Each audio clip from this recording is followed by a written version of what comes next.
ನಮಸ್ತೆ ಟಿವಿ 20 ಕನ್ನಡ ವಾಹಿನಿಗೆ ಸ್ವಾಗತ.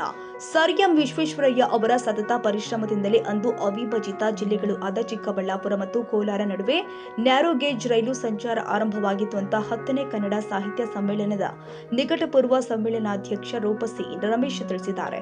ನಗರದ ಸರ್ಕಾರಿ ಪದವಿ ಪೂರ್ವ ಕಾಲೇಜಿನಲ್ಲಿ ಕನ್ನಡ ಸಾಹಿತ್ಯ ಪರಿಷತ್ ಕನ್ನಡ ನಡೆ ಶಾಲೆಗಳ ಕಡೆ ಅಭಿಯಾನದ ಅಡಿ ಆಯೋಜನೆ ಮಾಡಲಾಗಿದ್ದ ಭಾರತ ರತ್ನ ಸರ್ ಎಂ ವಿಶ್ವೇಶ್ವರಯ್ಯ ಜನ್ಮ ದಿನಾಚರಣೆ ಹಾಗೂ ಉತ್ತಮ ಶಿಕ್ಷಕ ಪ್ರಶಸ್ತಿ ಪಡೆದವರಿಗೆ ಸನ್ಮಾನ ಕಾರ್ಯಕ್ರಮದಲ್ಲಿ ಸರ್ ಎಂ ವಿಶ್ವೇಶ್ವರಯ್ಯ ಅವರ ಭಾವಚಿತ್ರಕ್ಕೆ ಪುಷ್ಪ ನಮನ ಸಲ್ಲಿಸಿ ಅವರು ಮಾತನಾಡಿದರು.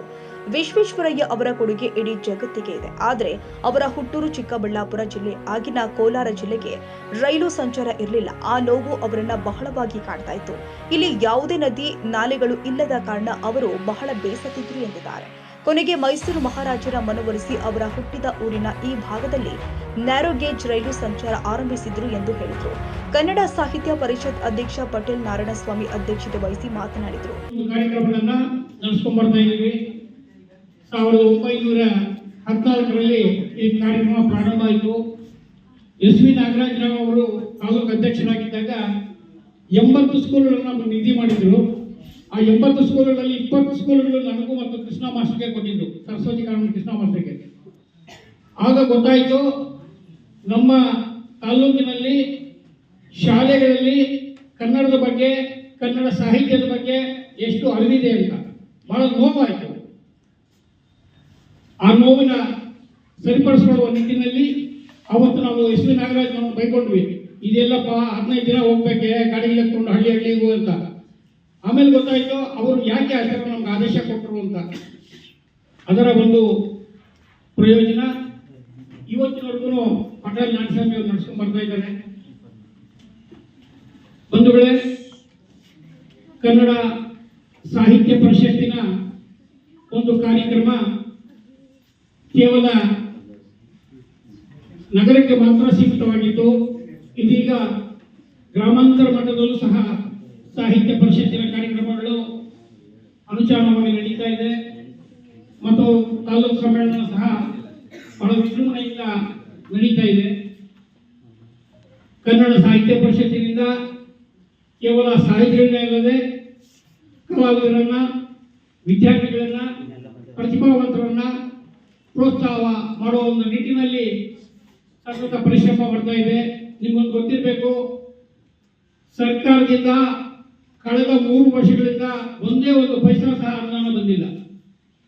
ಏನು ಕಾರ್ಯಕ್ರಮ ಮಾಡ್ತಾ ಇದ್ದೀವಿ, ಯಾರ್ಯಾರು ಜವಾಬ್ದಾರಿ ತಗೊಂಡು ಪದಾಧಿಕಾರಿಗಳಾಗಿದ್ದಾರೆ ಅವ್ರ ಕೈಯಿಂದ ಹಾಕಿ ಒಂದು ಕನ್ನಡ ಕಾರ್ಯಕ್ರಮಗಳನ್ನು ನಡೆಸ್ಕೊಂಡು ಬರ್ತಾ ಇದ್ದೀವಿ.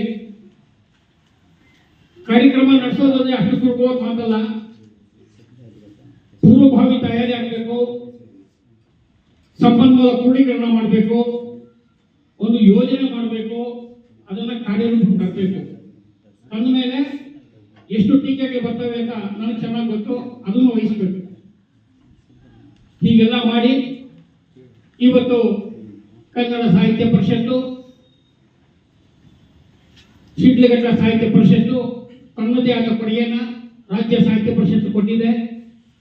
ಎಸ್ ವಿ ನಾಗರಾಜರಾವ್ ಅವರು ತಾಲೂಕು ಅಧ್ಯಕ್ಷರಾಗಿದ್ದಾಗ ಕನ್ನಡ ಸಾಹಿತ್ಯ ಪರಿಷತ್ತಿನ ಬೃಹತ್ತಾದ ಸುಮಾರು 15 ಕೋಟಿ ವೆಚ್ಚದ ಕಟ್ಟಡನ ಉದ್ಘಾಟನೆ ಮಾಡಿದ್ರು. ಇವತ್ತಿಗೂ ಆ ಕಟ್ಟಡದ ಮುಂಭಾಗದಲ್ಲಿ ಎಸ್ ವಿ ನಾಗರಾಜರಾವ್ ಅವರ ಹೆಸರಿದೆ. ಬಹುಶಃ ಅವ್ರು ನೋಡಿದ್ರು ಇಲ್ಲೋ ಗೊತ್ತಿಲ್ಲ, ಹೆಸರಿದೆ. ಈ ರೀತಿ ಶಾಶ್ವತವಾದ ಕಾರ್ಯಕ್ರಮಗಳು ಸಾಹಿತ್ಯ ಪರಿಷತ್ತಿನ ಜಿಲ್ಲಾ ಮತ್ತು ತಾಲೂಕು ಮಟ್ಟದ ಉತ್ತಮ ಶಿಕ್ಷಕ ಪ್ರಶಸ್ತಿ ಪಡೆದ ಆಮೂರು ತಿಮ್ಮನಹಳ್ಳಿ ಸರ್ಕಾರಿ ಕಿರಿಯ ಪ್ರಾಥಮಿಕ ಶಾಲೆಯ ನಾಗರತ್ನಮ್ಮ, ಸಿಗಟೂರು ಸರ್ಕಾರಿ ಹಿರಿಯ ಪ್ರಾಥಮಿಕ ಶಾಲೆಯ ಎಚ್ ತಾಜೋಸ್, ಮುತ್ತೂರು ಸರ್ಕಾರಿ ಪ್ರೌಢಶಾಲೆಯ ಕೆ ಬೃಂದ, ಸರಸ್ವತಿ ಕಾನ್ವೆಂಟ್ನ ಎಂ ವೆಂಕಟರೆಡ್ಡಿ, ಶಾರದಾ ಶಾಲೆಯ ಎಂಕೆ ಸಿದ್ದರಾಜು, ಮಳ್ಳೂರ ಸ್ವಾಮಿ ವಿವೇಕಾನಂದ ಶಾಲೆಯ ಬಿ ಮೊಂದಿರಾಜು, ವಾಸವಿ ಶಾಲೆಯ ಎಸ್ವಿ ಅಮರನಾಥ್, ಜಂಗಮಕೋಟೆ ಜ್ಯೋತಿ ಪ್ರೌಢಶಾಲೆಯ ಜಿ ಲತಾ, ನವೋದಯ ಪ್ರೌಢಶಾಲೆಯ ಎಂ ಮುನಿಯಪ್ಪ, ಜ್ಞಾನಜ್ಯೋತಿ ಶಾಲೆಯ ವೆಂಕಟ ಲಕ್ಷ್ಮಮ್ಮ ಅವರನ್ನ ಸನ್ಮಾನ ಮಾಡಲಾಗಿದೆ.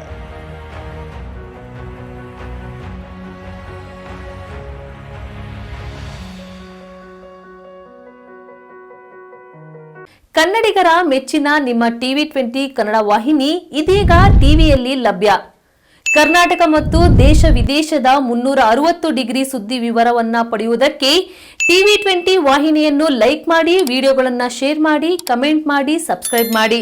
HCN ಕೇಬಲ್ 842 ನಂಬರ್ನಲ್ಲಿ ಹುಕ್ಕೇರಿ ತಾಲೂಕು ಹಾಗೂ ಸಂಕೇಶ್ವರದ ಸುತ್ತಮುತ್ತಲಿನ ಹಳ್ಳಿಗಳಲ್ಲಿ ಲಭ್ಯ.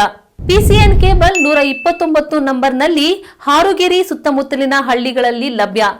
ರಾಯಬಾಗ್ ಡಿಜಿಟಲ್ ಚಾನೆಲ್ ಕೇಬಲ್ 80ನೇ ನಂಬರ್ನಲ್ಲಿ ರಾಯಬಾಗ ತಾಲೂಕಿನ ಸುತ್ತಮುತ್ತಲಿನ ಹಳ್ಳಿಗಳಲ್ಲಿ ಲಭ್ಯ. UDCN ಕೇಬಲ್ ನೆಟ್ವರ್ಕ್ ಉಗಾರ ಸುತ್ತಮುತ್ತಲಿನ ಹಳ್ಳಿಗಳಲ್ಲಿ ನಿಮ್ಮ TV20 ಕನ್ನಡ ವಾಹಿನಿಯೂ ಲಭ್ಯ.